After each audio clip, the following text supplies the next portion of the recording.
Hi everyone, welcome to another video that I have been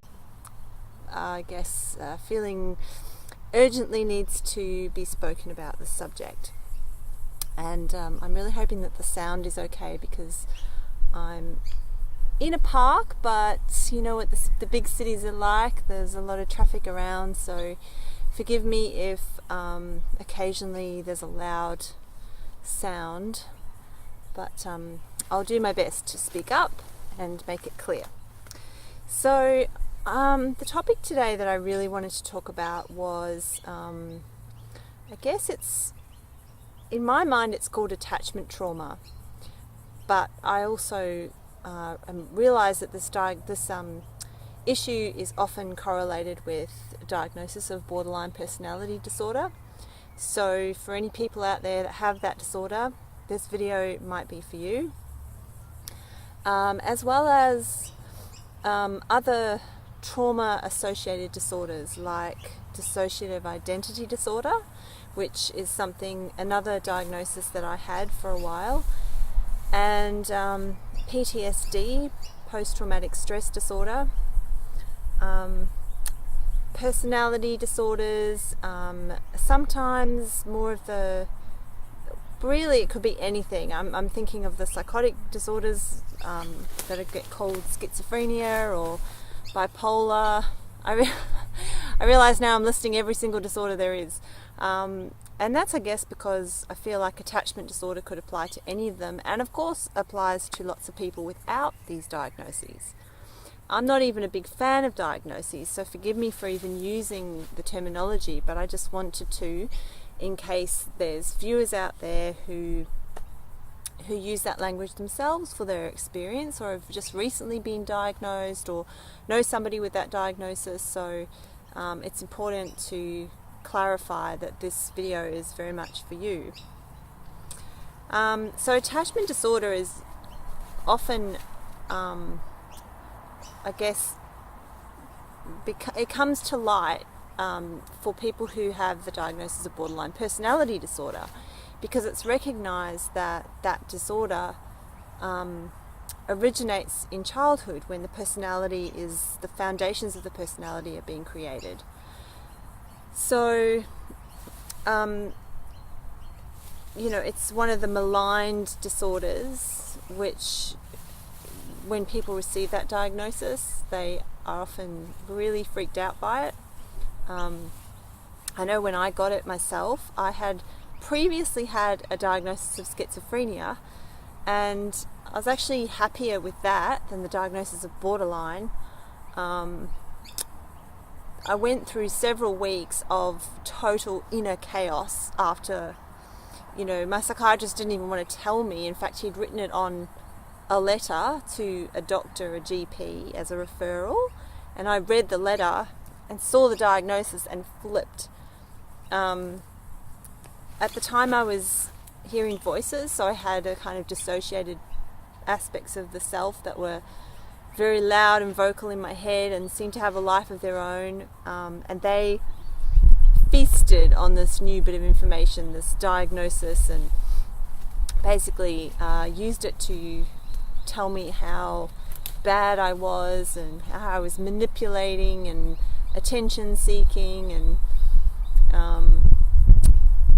just a bad person. Yeah. So I guess the idea of a personality disorder in popular myth and culture is that there's something fundamentally wrong with you as a person, your personality, whereas sometimes the other diagnoses can be treated as if it's an outside pathology, like a disease that's come to you and it's by no means your fault. I don't really agree with any of that anymore, but again, I speak to people who may and address that because it's one of the reasons why it's so painful to get that diagnosis of borderline. Now, even though I had a strong reaction to it, I remember the same psychiatrist shipped me off to a dialectical behavioural therapy introduction evening or something, and that's for anyone who doesn't know, that therapy is called DBT sometimes, dialectical behavioural therapy. And it was designed specifically for people with borderline diagnosis. So I went off very reluctantly to this information session, and I remember sitting there and they had on the board a list of all the features of borderline, and there was, I have to remember them from memory now, but self-harm was one, persistent suicidal thoughts, emotional dysregulation, and emotional labile emotions, what they call labile emotions, which is up and down, very moody, in other words, problems with relationships and attachment issues, so I'll talk more about that in a minute, pervasive sense of emptiness, and a kind of a difficulty accessing a centre of self, like knowing what you want and what you think. There may have been some others as well, but those are the ones that I know of. And I remember staring at that board and going, oh my God, I tick all of those boxes, and being quite horrified at that. But like all of my diagnoses, I've used them as, I guess, like signposts to point me in the right direction for the next phase of my healing and treatment. And I haven't looked at them as a kind of a lifelong curse or anything like that. Once I got over the horror of having that diagnosis, I set to work studying it, which is kind of how I work. I look at things very deeply. I read a lot. I immerse myself in everything I can. I got a lot of peer support via the internet, via books, which is why I'm making these videos, because I was helped so much by these kinds of videos, and I just feel like we kind of can't have enough at this time, because so many people are working through this stuff. So yeah, so I ticked all those boxes, and it's pretty disheartening to look at a list like that and realize how messed up you might be, or at least that's how you perceive it at the time. And borderline is a very painful experience. Well, let's first of all get rid of borderline, because before I go on, because actually I really liked, recently I was told that a group of psychiatrists at a local hospital are hoping to change the name to complex trauma disorder, which I don't know if that's a movement internationally, but I would welcome that move, because it doesn't have the same connotations as borderline. So, and it really speaks to what it is, to the cause of it, the complex trauma disorder. So it's complex trauma, so let's call it for what it is. It doesn't come out of nowhere. It doesn't mean that you're fundamentally flawed. There are really, really clear reasons why a person would develop the kind of coping patterns and strategies that get called borderline. So yeah, so I want to reassure people that it's possible, first of all, to heal from it. And I think in the literature, I do remember reading when I first, was studying the diagnosis ad nauseum, that it actually has a very high expectancy that people can recover, very high recovery rate. Often kind of gets better with time as people get older. It's often a diagnosis that you get when you're a bit younger, sort of early, like 20s, 30s. For me, I was late 30s. And then it kind of, as you mellow and grow and change, some of the more extreme features of this disorder tend to fade away. Of course, that doesn't mean you've resolved the issues, and I do want to talk about that today. I want to talk about the actual possibility of healing from this complex trauma, because I've gone through this and I've healed, and so I'm living proof and evidence. There is absolutely no way you could call me borderline anymore. I wouldn't fit any of those criteria. Apart from maybe labile emotional moods, I'm still very up and down. I can, in one day experience huge elation, sense of bliss and peace and joy and excitement and all the good stuff, and in the same day I can plummet into depression. And in my depressions, as people with this diagnosis will well know, it feels like you just want to die and that you're going to die. It's a really desperate kind of pain, which is quite different, I think, to the depression that other diagnoses maybe experience. Like long-term, month after month, nothing changing kind of a depression, a gradual sort of seeping out of all hope. People with complex trauma and the borderline features tend to crash quite dramatically and have more shorter periods of the depressive mood, followed by kind of, coming out of it again. So yeah, that's probably the only thing that I'm maybe stuck with for the rest of my life. I don't know, that's my personality, I guess. The part of Louisa disorder that I carry around forever. But I've learned to manage that, and I've learned to contextualize when I am in the doldrums, when I'm feeling really awful. And I've got some new language for what that might mean as well now. But that's another story, that's another video. So I'll try to stay focused. There's so much to talk about, and I probably have to make a few of these to go more in depth into the different aspects. But today, maybe just to give a kind of outline on the healing process for this people with this disorder. And then perhaps, if you guys want to leave comments or email me and let me know, what you want to hear more about, I'll try to speak to that. So healing from borderline or attachment trauma. Well, attachment trauma, first of all, is like it's a brave person that will actually face the original pain from whence this trauma originates.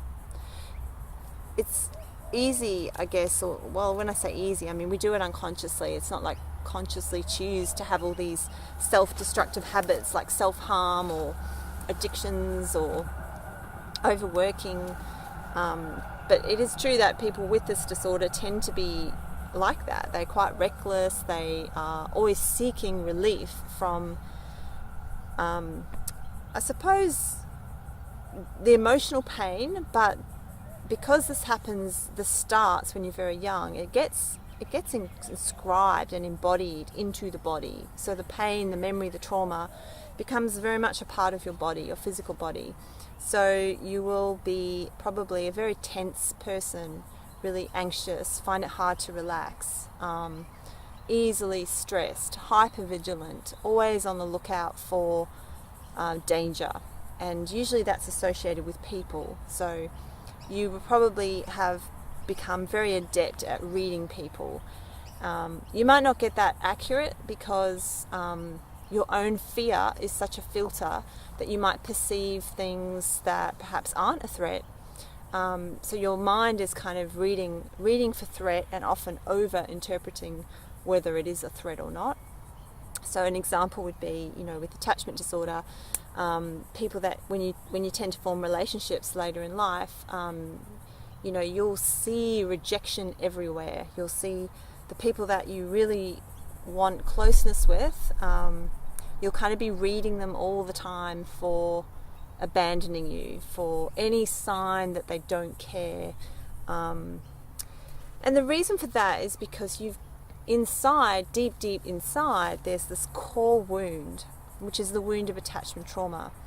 And that core wound says, there's a message in it, and the message is, I am not good enough, or I am not worthy of love, or there is something really wrong with me, or I am bad. So you'll have the specific words that express your core belief might be different to mine or anybody else's, but the kind of basic premise will be the same, that there's something wrong with you. You are flawed inherently. And the reason that you deeply believe this is because somebody, your caregiver, somebody in your early childhood life, and it might even go right back to being in the fetus, being a fetus, sorry, not in the fetus, being in the womb, being a fetus. It might even go right back to then. It might, in fact, possibly even further, but that's for another video as well. This feeling of not being wanted or not being good enough will have somehow been a message that was passed on by the caregivers, the people that were your parents or looked after you when you were very little. Now, it's a horrible thing to say because, you know, there's so much heaviness that comes if we are to go down this route, because people will feel that they're being blamed. So parents will feel that they're being blamed. And sometimes it's really obvious that we can blame them. Sometimes, you know, there was overt abuse or neglect or some sort of abandonment. Other times it's a lot more subtle than that. And in my case anyway, I had, you know, very well-meaning, beautiful parents. But they had their own traumas, and this is a whole nother topic, the topic of transgenerational trauma. You know, they were very young. My mum didn't really want children. She kind of it was a socially acceptable thing to do at that time. So, you know, I came along, and yes, I was loved. Absolutely, I was loved. And, you know, I don't want to speak too much about all of that because it can be very hurtful for those people who did love me, which is my mum and dad. But, you know, I have to also, part of my healing has been to really face what I didn't get when I was little. And if you have a mother who is highly traumatized herself from her childhood and her mothering, and has not learnt how to look after her emotional needs and soothe herself when she's distressed, because those are the two primary components that go into this complex trauma disorder, then she's not going to be able to give those skills to her child, to her baby and her daughter, in my case her daughter. So there is a automatic omission, something that's not given, and cannot be given. And that's why I don't hold blame. And I think the deeper you go in your own healing, even if you did experience, you know, abuse, I hope and pray that you eventually come to a place of understanding for your parents as well, because we're kind of all in this together. We've got a whole, you know, many generations of humanity that have undergone trauma through parenting and through the awful things that, you know, have been happening on our planet. So if you think even in you know, recent history, we had the world wars, and we had generations of grandparents coming out of that highly traumatized by their experiences, and they didn't process that grief or those feelings. They just covered it up because that's what you did. You didn't talk about it. So, you know, we've moved on a long way from that, but what's hard to understand is that a lot of people nowadays are processing trauma that really isn't even theirs to begin with. It's been passed on from generation to generation. Actually, I can really recommend at this stage a brilliant book by John Bradshaw called Healing the Shame That Binds You. And he talks about something called the soggy bag of shame that gets handed from generation to generation. So the soggy bag of shame is, I think, a really lovely way of putting it. It's almost a friendly way of putting it, because, you know, you can imagine this very heavy, yucky thing that you have to carry around. And that soggy bag of shame is the core wound of not feeling good enough, feeling ashamed to be you.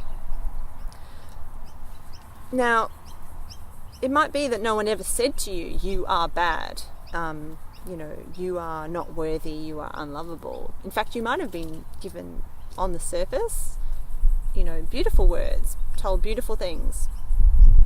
But children are, so empathic and sensitive and vulnerable that they will see and hear and understand all the things that are not said.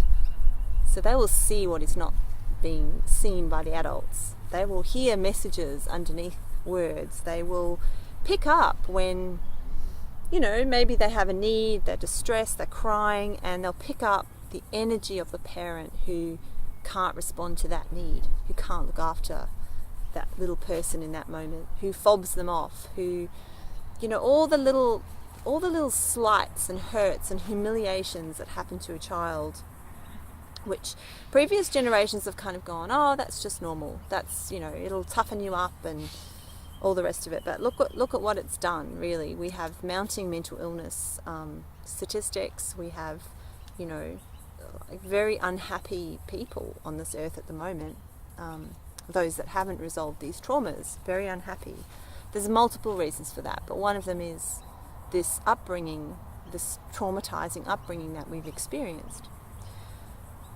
And somehow what happened in a nutshell is that your parents or your primary caregivers, or the people around you when you were most little, so from age conception to year 5 is the time when we're most susceptible to this kind of conditioning, programming by these adults. We believe everything they say, basically.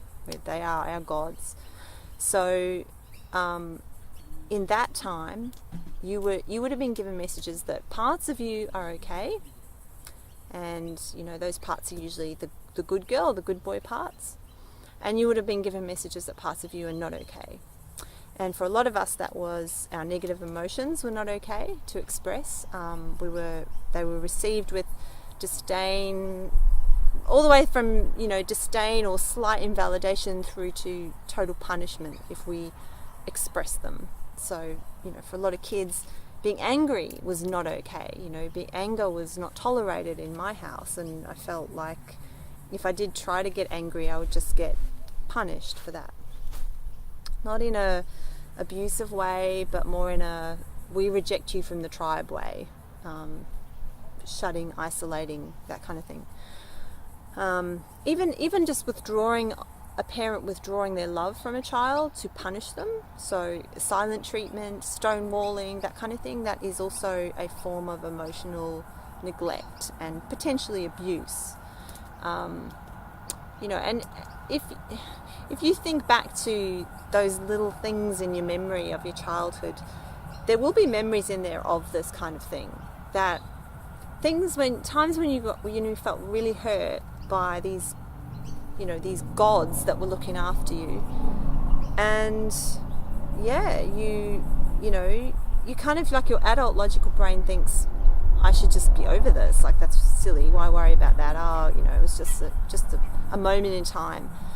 But somewhere inside you there is a little boy or a little girl that is so wounded by those moments, and that emotion stays in there, and is almost like it's kind of frozen in time. Now, borderline is one way of unfreezing it. So when you go through some kind of a mental distress or breakdown, or it doesn't have to be borderline, it could be any of the experiences of intense mental distress, you're kind of unthawing those parts. Those strong emotions, those exiled parts will come up into your consciousness. And you might not like the idea of associating them with inner children or childish moments or memories that affected you. And if so, then maybe this video isn't for you, because there are so many different ways of framing this and working with this stuff. You don't have to make it all about your childhood. And I get that, but at the same time, for me anyway, and for I think most people with borderline diagnosis certainly, it's going to be a big part of the healing, is reclaiming that little child that was once abandoned, and I mean emotionally abandoned. Because when you're that age, you can't process those feelings. They are so overwhelming. The fear, the hurt, the humiliation, the shame, the whatever it is that you were feeling, it has nowhere to go, unless you have another parent who can come in and soothe you when you're upset in that way. And that's the two aspects. There's feeling your feelings and knowing that that's okay, and being allowed to feel all of your feelings and not be shamed for having feelings. And then the other aspect is being taught how to soothe yourself when you are distressed. So that piece is usually missing for people with borderline as well, which is why we turn to really destructive behaviours. We don't even know that we deserve soothing in those moments. We feel so bad and so rotten and so ashamed that what we actually end up doing is punishing ourselves for those feelings. It's like they want to come out and we're like, no, you're evil, you're mean. The heart, the knife in the heart, or the knife in the wrist, which is, so common for so many of us. So I would say that if I have to kind of sum up healing for this very complex experience, and like I said, I'll try and make some more videos about the nuances and the different parts of it, such as self-harm. I really want to do one about self-harm. But in a nutshell, if I have to sum up the healing, I think it's around learning to feel your feelings, trust your feelings, and honour your feelings. So this is going to be the tough part, because you're reprogramming your mind to accept distressing feelings, where once they were not accepted. So you were like programmed, you were conditioned to shut those feelings down in order to survive in your family, in order to get the love that you needed and to grow up. So now you're going to have to reprogram yourself to be able to feel those feelings again, which is why in DBT they do things like, distress tolerance, emotional regulation, learning to sit with those distressing emotions and simply be with them. When at the same time it feels like you're going to die, because that certainly is how it feels. It's really, really scary. And the reason it feels like you're going to die is because literally when you were a kid and you tried to feel those feelings, you received punishment or disapproval. And to a child, displeasing parents, being in trouble with parents, is kind of a death. It's like you can't afford that when you're a little kid, because if you if they don't like you, they could just dump you somewhere and you can't survive. Like, that's the logic. I mean, I know that would very rarely happen, I would imagine, on the planet, but that's how kids think. They will do anything to have a bond with these people who are looking after them. Even if that means negative attention. So that's the case of other personality disorders, which tend to be negative attention seeking. A lot of people with borderline are actually highly the very kind-hearted and people-pleasing types. But there's a whole spectrum. We're all really different and colourful and interesting, and that's what I love about mental health. So there's that aspect, learning to sit with scary, distressing emotions, and they do ease with time. I'm going to hopefully, present some tips on this. I'll maybe do a video on sitting with distressing emotions, so I can, share with you some of the ways that I've learned to do that without taking it out on myself, and training myself to realise that it's actually a normal part of human experience to feel things, and I can trust that part of myself. And in fact, I need that part of myself. It's my barometer, it's my compass. It tells me tells me so much about my reality. I really need my feelings. And for years I was cut off from that because I didn't trust my feelings at all. In fact, half the time I didn't even know I had feelings. Like, I was so dissociated and shut off from my own feelings that if somebody violated my space or said something that upset me, I wouldn't even get angry. I would just go straight to distress, crying, anxious, kind of jump over anger because I didn't know how to be angry. So that's got huge consequences in my life because I couldn't assert myself. I didn't really know how to say no to anybody. I was worried about displeasing people and provoking anger, and so really left me kind of powerless and very likely to be a victim. See, and that's the other tragedy about this stuff, is that it sets up a particular, emotional personality template, which then creates all sorts of other misfortunes, because you are making choices based on those maladaptive patterns. So you have this kind of idea of that you need to please people, for example, and then you maybe get into relationships that are abusive because you're just wanting to please, and you don't know how to set boundaries and all those sorts of things. Boundaries is one of the favourite words of people with attachment disorder, because that is something we have to learn to navigate as well. But it's not the primary thing, which is why I really wanted to speak about the two things, which is one, feeling your feelings, essential. Learn how to do this, and and start. This is going to be you not abandoning yourself. You were once abandoned when you felt your feelings, so now your job is to not abandon yourself when you're feeling those feelings, and to let them be there. And then the second thing is to learn how to soothe yourself, because that was the other essential thing that was missing. So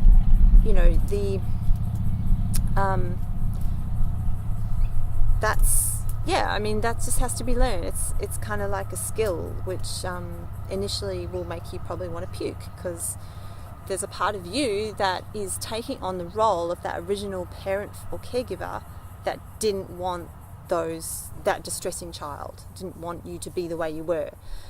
So you've kind of internalized that. So there's a part of you that's going to hate yourself in these states. You're going to really think that you're pathetic or disgusting or loathsome, or I don't even have the words to describe that little kernel of self-loathing that used to live inside me. And when the part of me I used to call Little Louisa would come out, oh my God, I just hated her. I just wanted her to, I had some vile fantasies about what I would do with her, or what I wanted to happen to her. And the good part, if you can relate to that, the good part is, and I just really want you to hang on to this and, know that it is possible, because I truly, truly love that little part of me now. And I've learned to love my vulnerabilities. I've learned to soothe that side of me, because, I didn't think I was worthy of the soothing before, but it's, as I said, it's kind of practice. So soothing is just loving yourself. Soothing is, I'm going through a really tough time now, and maybe I'm gonna rock, or maybe I'm going to curl up on the bed and cry with a teddy bear or a bunny or something. I mean, a lot of this stuff is quite childish, and it sort of needs to be, because the original emotions are very childish. So I let myself become childlike, and I now have a collection of bunnies that sit on the bed for these times. I've also let myself enjoy things that maybe I once would have thought were childish, like making pancakes on the weekend, or cupcakes, or painting something silly with bright colours, or drawing. Lots of different methods and ways that I found. And unfortunately, the bad news is, guys, this is all work. Like, you actually have to change how you feel about yourself deep down. It does take a lot of work, because it didn't happen overnight. It happened over, intensely over a period of probably 5 years, that 0 to 5, and then the rest of your life. So however old you are now, if this is just the start of your journey with this borderline stuff coming up, you're going to have to spend some time unraveling that and challenging it and practicing it and getting out of your comfort zone to experiment with, what does it feel like to care for myself? What does that feel like? Can I get some joy out of that? Okay, maybe mind is going, no, I hate you, why should you care for yourself? But you override that and you do it anyway, and then you see how it feels. Now, the last thing I wanted to mention as well, because I feel like I'm kind of, rushing this, and that there's so much I could talk about, because literally there is. But if I can end this video before it gets too long, just to say that I don't think there's any way I could have learned to feel my feelings and self-soothe myself without the help of really skilled therapists in my life. And, you know, I'm not saying that everybody has to have therapy, and I don't think everyone has to do anything. We're all unique. But, it's always a but, shame is relational. It's one of the few emotions that is truly relational. So what I mean by that is we cannot feel shame without imagining, conjuring, or actually perceiving another person there that would be disapproving of us, because shame has to do with how we're perceived, right? It's an embarrassment at the way that we look, or the way we're appearing, or what somebody might think of us. Whereas anger, sadness, all of those things, that can be experienced on your own for your own inner reasons, but shame is relational. It has to have another person there to kind of make you feel ashamed, if you like. Now, of course, we internalize that shame as we grow up, but the original object of our shame would have been our parents, and we would have been the object of shame for them. So they would have been disapproving of us in some way. So that's the value of a therapist in the situation, because they become like a compassionate witness that unravels that shame just simply by their non-judgmental attitude that they bring, the energy that they hold, the love for you, hopefully, that is developed, because that's another part of all of this, is actually really truly feeling loved. So I think the role of those therapists is it's just awesome. Actually, the responsibility of it is awesome. And I don't mean like awesome as in awesome, I mean awesome as in awesome. Like, I just respect it so deeply that my therapist can take on the responsibility of being a mother or a father to me in a energetic sense. You know, not in a literal sense, obviously, but that bond will be formed with that person, which is so deep and so needed. It's so needed for this healing, I think, to happen. So now I realise what I've actually done here is I've gone full circle to what I started out wanting to talk about, which was attachment trauma. And even though I sort of made a bit of a departure there, was kind of talking about the borderline features, it's all part of the one big picture. And we'll come back and explore in more detail, I think, attachment trauma and self-harm, and hopefully also some more tips and ideas on self-soothing. So I will see you guys soon when I feel inspired to make those videos. Feel free to remind me via comments or emails, because I'm really wanting to serve people now at this stage of my journey. Like, share this in the same way that I receive so much help and so much sharing from other peers, people who've gone through it before me. In the darkest of times, I think hearing that someone else survived it, not only survived but thrived through it, because I honestly am twice or 100-fold the person I was before I had all of these problems. And for that reason, I don't take any of them back. I think that with the right support and attitude and will and determination from you, your intentions, if you really want, you will turn this lemon into lemonade. There is so much good to be had from everything you're going to learn on this journey. And I know it sucks.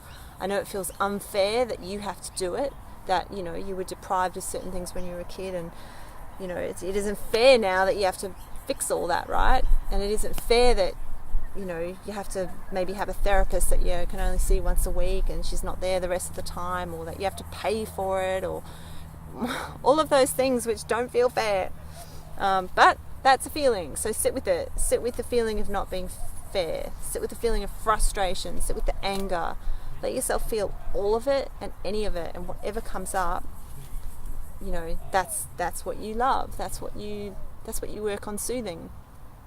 Soothing, not as in go away, pat, pat, pat, you know, go and have an ice cream, but we all know where that leads, a tub later. Soothing as in, I'm with you on this, I'm with you, I feel your pain. I feel your pain and I love you. I feel your pain and I'm just going to be here as long as it takes for you to cry all of your tears, for you to feel all of this anger, for you to make a great big mess of your life. It doesn't even matter. I'm going to be here. I am going to be here. So that's a commitment that, you know, you can make in the deepest core of your being, and that will lead you to the healing that you seek. So I wish you all well, and I will see you soon. Namaste.